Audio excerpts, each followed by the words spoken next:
Hi, my name is Megan LaFond, and I'm here from the University of New England, the Masters in Social Work program, and I'm here to speak to you in support of TANF, which is the Temporary Assistance for Needy Families, the most widely recognized federal assistance program we have in America.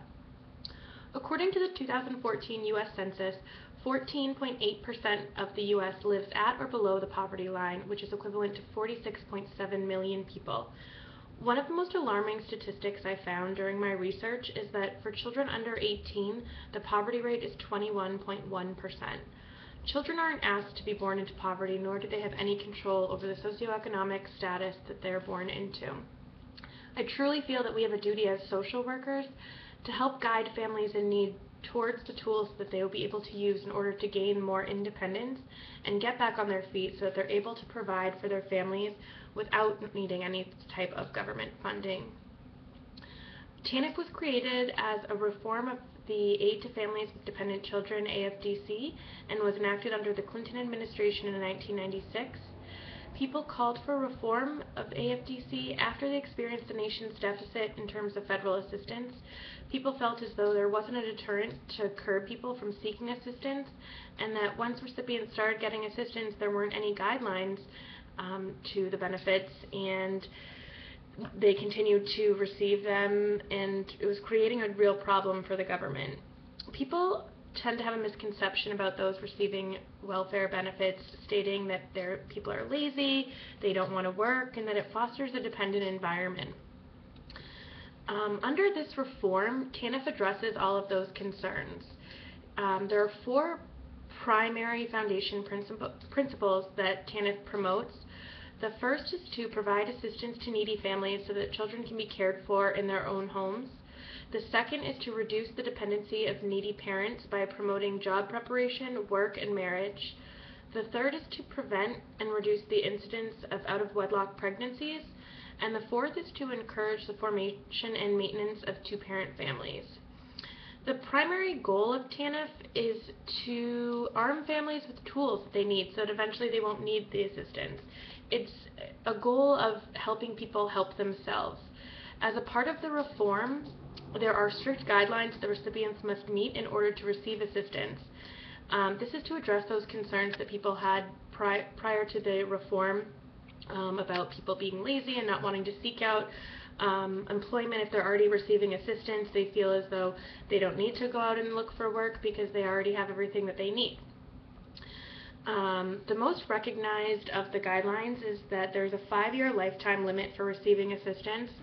This is put in place so that people are able to independently seek out a job and be able to independently provide for their families, and it's a real emphasis on the temporary for assistance.